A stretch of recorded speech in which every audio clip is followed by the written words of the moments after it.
Este original no lo podemos escanear. ¿Por qué no lo podemos escanear? Porque es un proceso de lápiz. El problema del proceso de lápiz es que se emborrona, se ensucia, es muy delicado. Entonces lo que se tiene que hacer es sacar una copia de ese original a un material que podamos maltratar, ¿ah? Que no nos duela destruir. ¿Okay?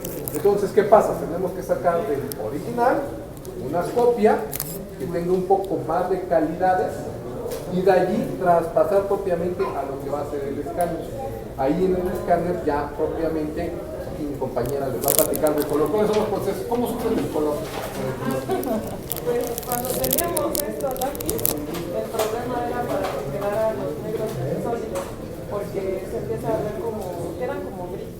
Entonces para mí sí es más complicado porque tengo que corregir unas cosas, pero ya con tinta ya es nada más eso ajustar y ya es más fácil a la hora de colorear. Igual para el color, o sea, hay que tener mucha comunicación con el lápiz, con la tinta, porque también para los colores, para saber qué van a expresar, qué está bien, para decirme, oye, a ver, ¿qué diablos pintaste aquí? No le entiendo, qué buena mancha que está en el fondo. Una de la mañana, entonces aquí sí, o sea, todo el proceso para hacer el cómic, ¿lo ven? Es comunicación. Ahora sí también como emociones, porque a veces uno puede estar enojado y te está diciendo, oye, ya, ¿cómo vas? Y no sé qué. Pero es muy divertido, la verdad, y aprendemos mucho. Bueno, yo al menos de poner, de cambiar y de dibujar, aprendí mucho a procesos de impresión, iluminación. Entonces, otra cosa de las que tenemos que platicarles es de que en este caso, por ejemplo, este es un trabajo de Alejandro. Este es un trabajo que es una acuarela. Esto es una acuarela al natural, ¿no? Esto es un trabajo artesanal. Esto no está hecho en la computadora.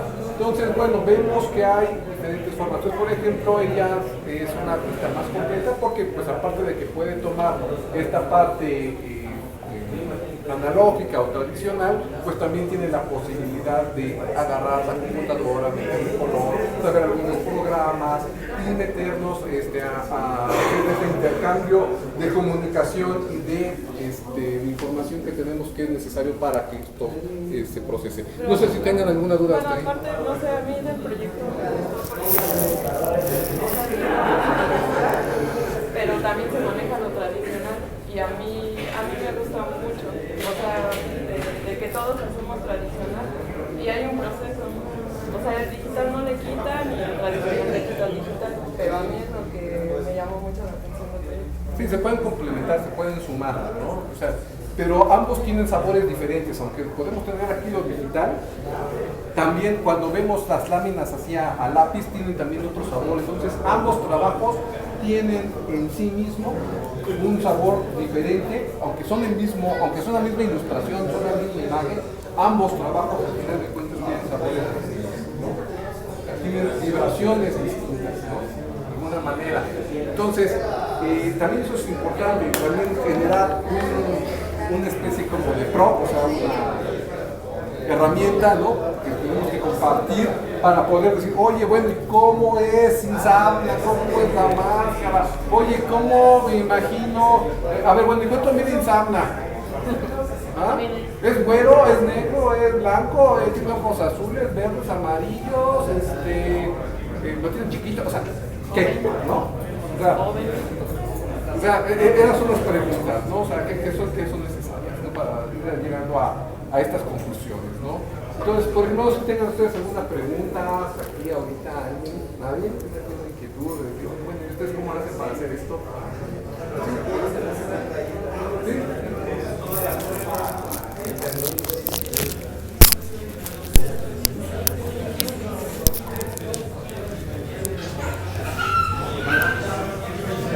Entonces, los invitamos también a que los toquen, o sea, los pueden agarrar, los pueden tocar, o sea, la idea de traer esto el día de hoy es de que ustedes también tengan la posibilidad de acercarse a los artistas que puedan agarrar y decir, ah, sí, estoy bien.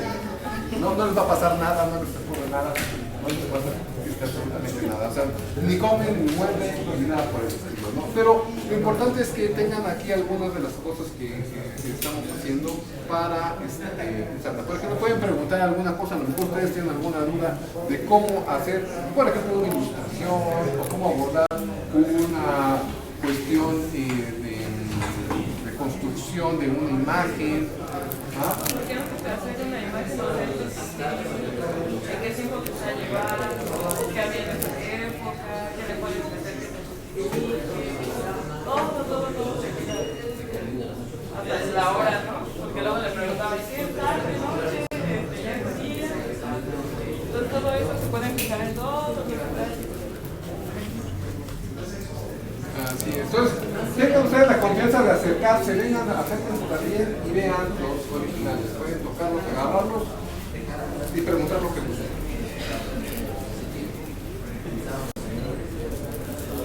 También que nos platiquen cómo los ven. Les gusta, no les gusta. Gracias. ¿Cuánto tiempo tardan en de hacer un dibujo, por ejemplo? Pues mira, aproximadamente, lo que pasa es que aquí en México pues tenemos que hacer esta cuestión de que, bueno, pues no vivimos propiamente de esto, obviamente, ¿no? La idea es que pues, sí, en un futuro vivamos de esto propiamente, pero como tenemos que trabajar en otras áreas totalmente diferentes, bueno, no, en mi caso no es tan diferente, pero yo me dedico al diseño gráfico, pero no es ilustración, ¿no? Entonces, pues tengo que regresar de mi casa a dedicarle el tiempo que me queda de la tarde-noche, es lo que me tengo que llegar a dedicarle. ¿Cuánto es la suma de ese tiempo que tengo que distribuir? Lo distribuyo más o menos de la siguiente forma. Son aproximadamente 3 láminas por semana. O sea, se producen 3 láminas a papel por semana. Cuando nos va muy bien, producimos 4. Cuando nos va muy bien. ¿Ah? Cuando nos va muy mal, pues 2, 1. ¿Por qué? Porque hay muchas cosas que te impiden trabajar en esto.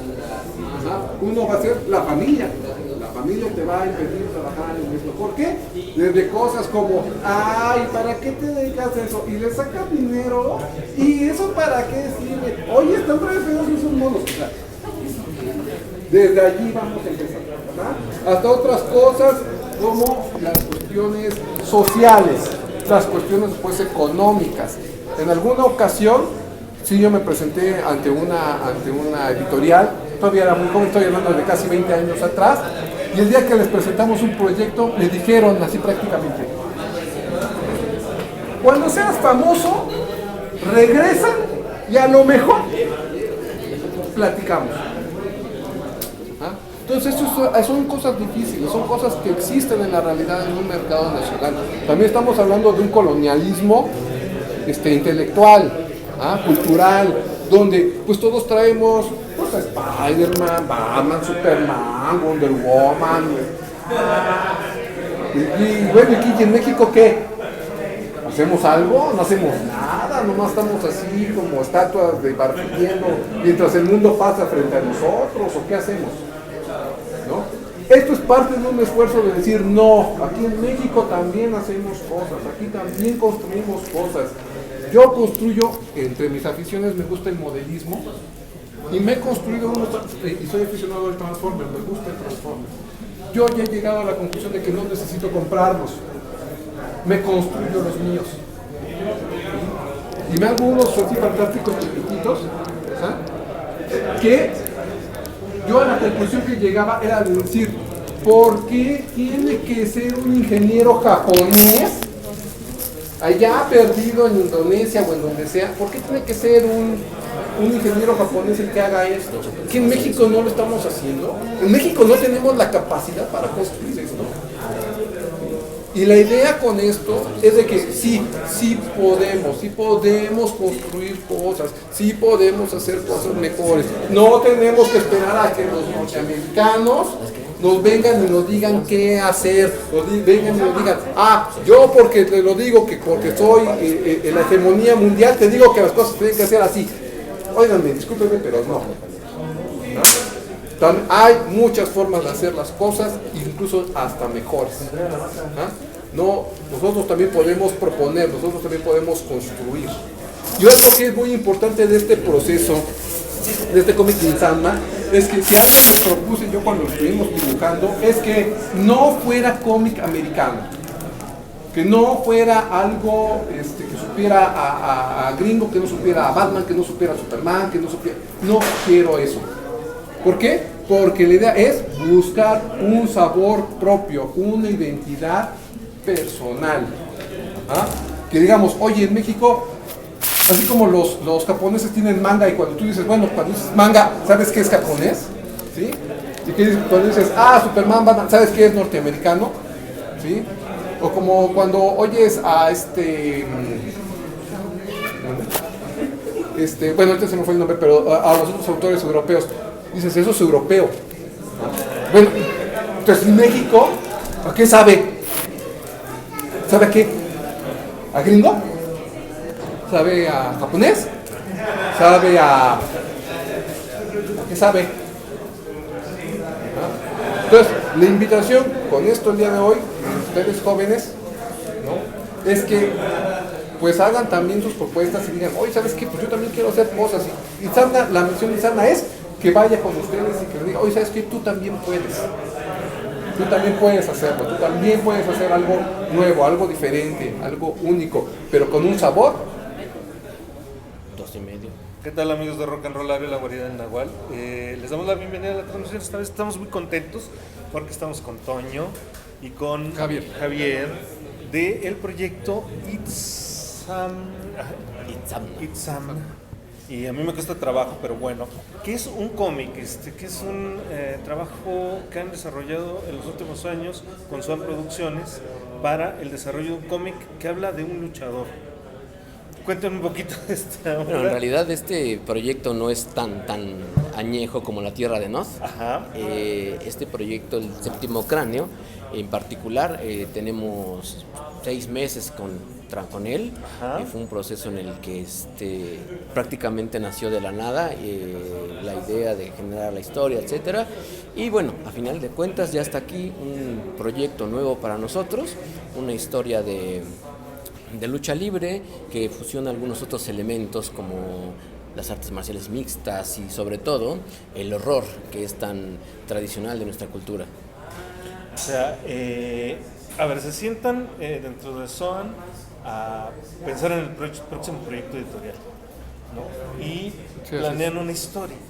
Sí, bueno, lo que pasa es que tenemos que sentarnos y planear qué es lo que vamos a hacer para el siguiente número. Es decir, bueno, ¿qué tenemos? Podemos hacer algo sobre vampiros nuevamente, algo sobre ciencia ficción, podemos hacer algo de terror o de romance. Entonces, bueno, pues las decisiones que fuimos viendo, que fuimos tomando, es de que este concepto de luchadores es porque lo escogimos porque tiene que ver con nuestra idiosincrasia, nos permitía hacer una serie de aventuras con el personaje, de ponerlo tanto en la parte mística como en una parte real, o ponerlo en una lucha social, o ponerlo en diferentes contextos, ¿no? Y además, como es una historia que abarca diferentes etapas de tiempo a lo largo de la historia, de la historia de Itzamna, o sea, abarca desde la época colonial, ¿no? En realidad ya cuando la gente conozca el contexto general de la historia, se dará cuenta que nuestro personaje, pues por ahí es víctima incluso de lo que es la intervención francesa en México, y desde entonces está su peregrinar por acá.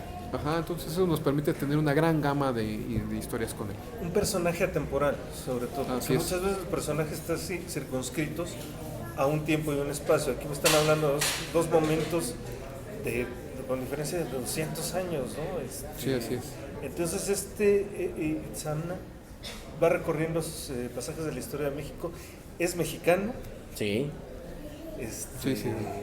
¿Y cómo era la lucha en la colonia, no? Bueno, para la gente que es erudita, para la gente que no, incluso tenemos vestigios por ahí, incluso ya de moda en algunos canales de videos, de qué año datan los primeros luchadores, incluso enmascarados, la historia la verdadera historia del origen de la máscara en la lucha libre. Y los primeros encuentros de lucha libre en México están datados a finales de 1800.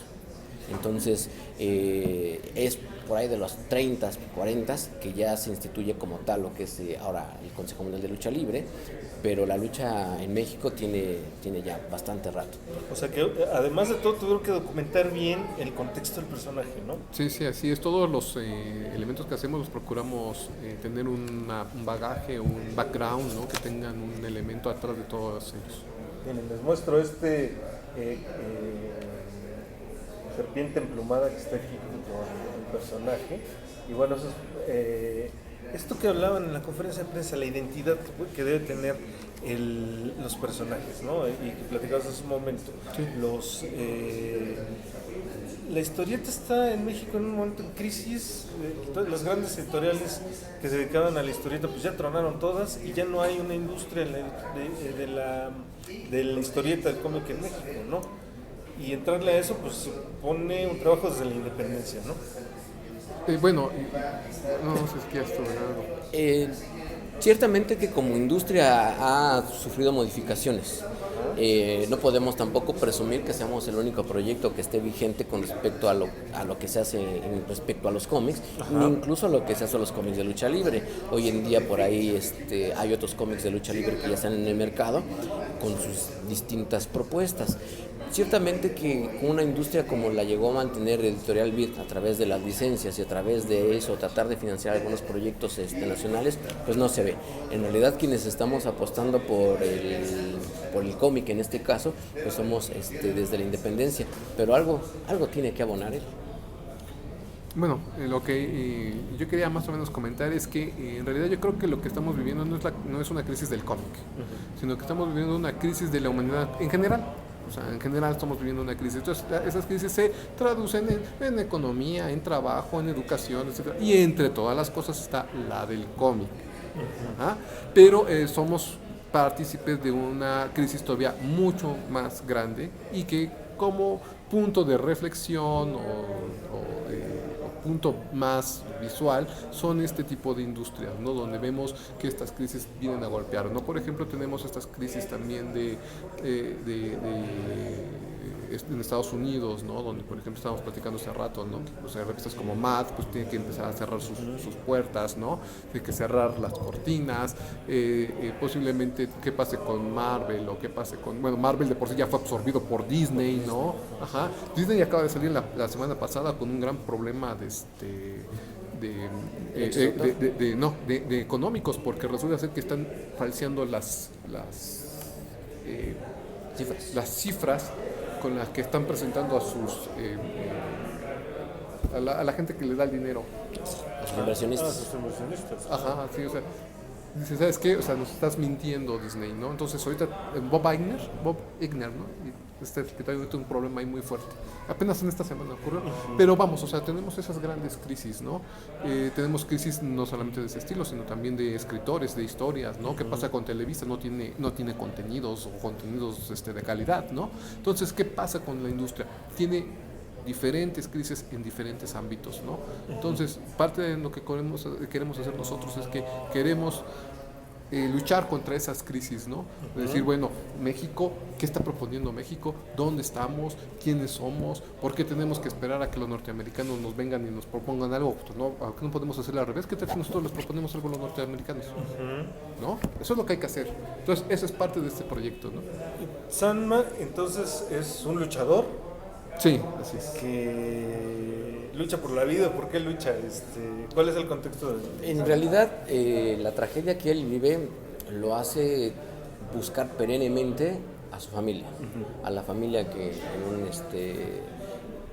accidente pierde, y él está tratando de volverse a reunir con ellas. Es su mujer, sus 2 hijas, y está en esa constante búsqueda. Ahora, no nada más es la búsqueda de reencontrarse con la familia perdida, también está esa situación de la búsqueda personal, de saber quién es, hacia dónde va, y mejorar como persona, no conformarse con decir soy campeón mundial de lucha libre. ¿Por qué no trascender como deportista? ¿Por qué no trascender como ser humano y escalar hacia otro tipo de disciplinas, pero al mismo tiempo sin descuidar el contexto en el que vives? Y en este caso, en el Séptimo Cráneo, pues vemos que por ahí hay un personaje malévolo que intenta secuestrar a un niño para sacrificarlo. Él corre con la fortuna de ser convocado, por llamarlo así, a salvar a ese niño. Y en ese afán de seguir en su búsqueda personal, arriesga su vida en esta historia por ese niño. Lo veremos en la Noche del Fuego, quizás lo haga por otra persona. El Séptimo Cráneo es el nombre del primer capítulo de esta serie, que entiendo es como estos personajes, no sé, me recuerda mucho a Calimán, a Fantomas, a personajes de la historieta mexicana que han tenido continuidad e historias pues así bien divertidas, ¿no? O entretenidas, que han tenido continuidad. Lo que han tenido el problema algunos de estos personajes es cómo lograr esa temporalidad, cómo lo logra este personaje. Vamos a tratar primero, porque no sabemos si lo vamos a conseguir, pero en la lucha vamos a hacerlo, en el que sea él mismo el que lo consiga, es decir, su trabajo, su esfuerzo, su entrega, su pasión hacia lo que lo hace ser. Itzamna tratará de ser ese sol que alumbre perennemente en una oscuridad en la que se ve inmiscuido, una oscuridad a nivel personal, a nivel social, a nivel espiritual. Y esa búsqueda tiene que ser una inspiración para los demás. Si este personaje es capaz de inmolarse o de renunciar a todo lo material con tal de obtener sus objetivos, ¿por qué los demás no podemos hacer lo mismo? Tratar de trascender el plano material, el plano de lo físico, de lo económico, en aras de lograr integrarnos como personas. Entonces va por ahí la idea y que sea una inspiración para los demás.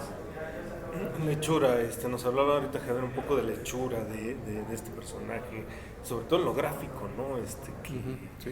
Ha habido grandes dibujantes de historieta en nuestro país, claro. Que justo por esta crisis en todos los ámbitos de las artes, pues bueno, ya no están o están retirados o no sé qué, pero involucran un trabajo. Yo me imagino que los grandes, aquellos talleres de historietas, pues tendrían como más tiempo para dedicarse a sacar una publicación en una semana, ¿no?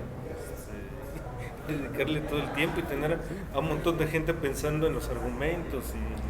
Eran otros tiempos, era una industria diferente en la que Santo o Calimán se tiraban semanalmente, ¿no? Y se tiraban cientos de miles de ejemplares.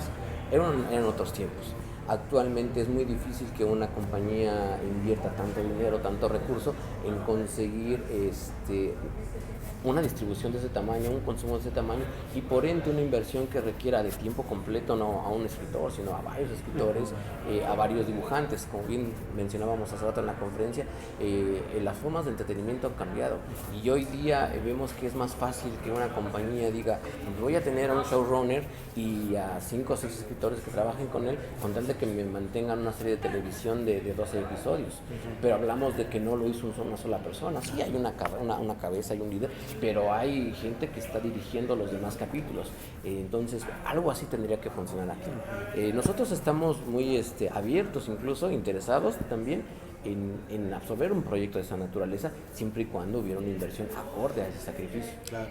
Claro, y está claro que hay un público para los cómics, pero como se platica siempre que se habla de cómics, el cómic estadounidense es el que marca la pauta, ¿no? El Marvel, el DC Comics son los que, ahorita que me hablabas del manga japonés, pues también, ¿no? Han logrado pues ir dominando un mercado. Dominar el mercado, pero también han demostrado que existe un mercado, ¿no? Hay convenciones de cómics, cualquier cantidad de gente ahí, ¿no? Sí. ¿Cómo hacer para incrustar a este personaje en ese mercado, no? Bueno, de hecho lo que estamos buscando precisamente es sí, o sea, incrustándose en el mercado, pero decir no solamente que ese sea nuestro mercado, sino que hay que buscar que sea todavía más amplio, ¿no? O sea, que el abanico de posibilidades que pueda alcanzar el personaje pues también sea más amplio, ¿no? O sea, es decir, alguno de los grandes problemas que a lo mejor tiene el cómic en estos momentos es que se hace el cómic, o sea, cómic es igual a superhéroes, ¿sí? Nosotros lo que queremos es revertir un poquito también esa constante, ¿no? De decir, oye, ¿sabes qué? O sea, cómic no necesariamente es igual a superhéroes per se, sino que, oye, ¿sabes qué? El cómic es solamente otro medio para contar y narrar historias, ¿sí? Entonces, historias hay cantidades, ¿no? Y muy buenas, pero no tienen un canal para desarrollarse. Nosotros lo que buscamos es decir, ¿sabes qué? Tenemos ya un canal, ¿sí? Y queremos a través de ese canal generar una serie de conceptos e historias y revertir a lo mejor también, o la búsqueda no solamente es una cuestión obviamente económica, ¿no? Sino también cultural, ¿no? Educativa, de decir, oye, bueno, pues también tenemos que ir rescatando cosas de mexicanas que sí tienen un valor, que tienen una importancia, que tienen una trascendencia más allá de lo económico solamente, ¿no? Sí, entonces, poner nuestros elementos lo más reales posibles. Por ejemplo, una cosa que me viene a la mente es esta parte cuando hicieron la película del 007, ¿no? Que viene a México y está en el Día de Muertos y que, oye, nos tuvieron que venir a enseñar cómo tiene que hacerse el Día de Muertos, ¿no? Chistoso, ¿no? Ajá, oye, y bueno, no, así no se festeja el Día de Muertos, ¿no? ¿Sí? Entonces dices, bueno, poner algo un poco más real, poner algo un poco más de decir, oye, ¿sabes qué? Esto es verdaderamente una esencia mexicana, o sea, la esencia que viene de la palabra de espíritu, ¿no? O sea, es el espíritu mexicano. Bueno, ¿dónde está? ¿Qué hace? ¿No? Y nosotros como cultura nueva, como raza nueva sobre el mundo, que somos esta raza de bronce, que somos la suma de raza indígena más raza mexicana, pues somos una raza nueva sobre la faz del mundo, ¿no? ¿Qué tenemos nosotros que decir? O sea, 500 años acabamos de nacer. O sea, hablando geológicamente, somos una raza que acabamos de nacer. ¿Qué vamos a decirle al mundo? Nosotros como raza que se ha fundido entre esas dos funciones, no podemos ser menos que la suma de las dos partes anteriores. Tenemos que ser más. Entonces, ¿qué les vamos a decir? ¿Qué les vamos a dar al mundo? Y el medio de comunicación es precisamente esta historieta. Sí, así es. ¿Dónde, para los aficionados al cómic que nos vean, dónde podemos conseguirla? Porque además es un tiraje de 24 páginas, 1000 ejemplares. Va a volar. ¿Qué va a volar, ¿no? Y esperemos que vuele para que les demos más, ¿no? De entrada hay 2 puntos de venta ya definidos. Uno es el local que está dentro de Comics Rock Show, justo no en el tianguis que se pone afuera todo feo, sino dentro de Comics Rock Show, frente a la cafetería a un lado del escenario con el maestro Javier Jiménez los sábados. Y tendremos otro punto de venta en la escuela de dibujo Ars Vita, que está saliendo del metro Cuauhtémoc, del lado izquierdo, sobre la avenida Cuauhtémoc. Ahí encontrarán a la venta también el cómic de Itzamna, y en las redes sociales de cada uno de los artistas del proyecto, con ellos también lo podemos conseguir. ¿Qué significa Itzamna? Itzamna es el nombre de una deidad maya y es el creador es el sol. Mira, por ahí vimos la máscara, se las ponemos, de este personaje, bastante interesante, bastante relacionado con la cultura de nuestro país, ¿no? ¿Hay alguna vinculación de este personaje con la realidad cotidiana actual, que también es inconmensurable e igual de brutal, ¿no?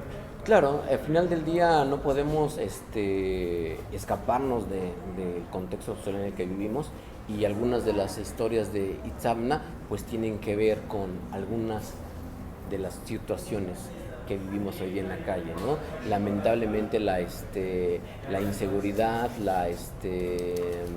pues la violencia que se vive en las calles de todo el país, pues es algo de lo que no nos podemos sustraer. Entonces, sí, lamentablemente es parte de la situación, y entonces está dentro de ese contexto, pero no desde la parte únicamente pesimista, ¿sí? Retratamos la realidad como es, pero siempre tratando de sembrar la semilla de esperanza de que en nosotros está el hacer un cambio. Muy bien, pues bueno, quiero agradecerles que nos hayan regalado unos minutos para platicar sobre Itzamna. Y Itzamna, este personaje, ¿ya prepararon el número 2? O sea, porque arrancar de pronto es muy emocionante, pero de pronto los proyectos exponen una continuidad, ¿no? Bueno, en este caso el título que sigue se llama, lo podemos decir abiertamente, La Noche del Fuego. Ajá. Es una novela gráfica, son 146 páginas y está totalmente terminado. Ok. Como podrás darte cuenta, está la historia ya terminada en todos sus procesos. No hay un proceso que haga falta de este trabajo. En realidad lo único que necesitamos es financiamiento para llevarlo a cabo, pero la novela gráfica de La Noche del Fuego está terminada. O sea, va a ser, digamos, un ejemplar como para ir entrando en la lógica del personaje y la publicación de la novela gráfica. Exactamente. Y después ya se verá, ¿no? Si veremos cómo va funcionando. Ajá. Tentativamente tenemos planeado otra historia de la que no podemos decir mucho. Sí tenemos ahí tentativa de una historia nueva para cerrar el arco de Itzamna y darnos oportunidad también de ofrecerles otros proyectos. Perfecto. Pues muchachos, les agradezco mucho su atención, su tiempo, y a todo el público, a toda la palomilla que nos ve, nos escucha a través de La Guarida del Nahual Rock and Rollario, pues bueno, pendientes del desarrollo de este trabajo totalmente ideado aquí en la Ciudad de México, desarrollado por Toño y por Javier, toda la banda. Por todo el grupo de Sound Producciones. Pues muchas gracias. Saludos al rock and rollario, estimado. Muchas gracias. Hasta pronto. Nos vemos. See you. Gracias.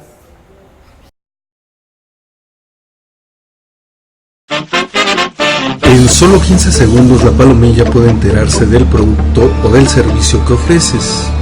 Ya no le busques. Escríbenos. contacto@rockandrollario.com.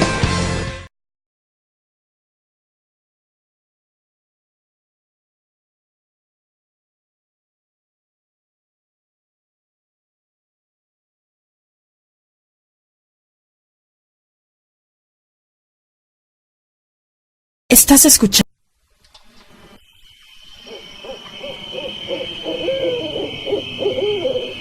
Cuando el tecolote cante, viajaremos juntos a lugares insólitos en las alas de la percepción, con la sombra del aliado.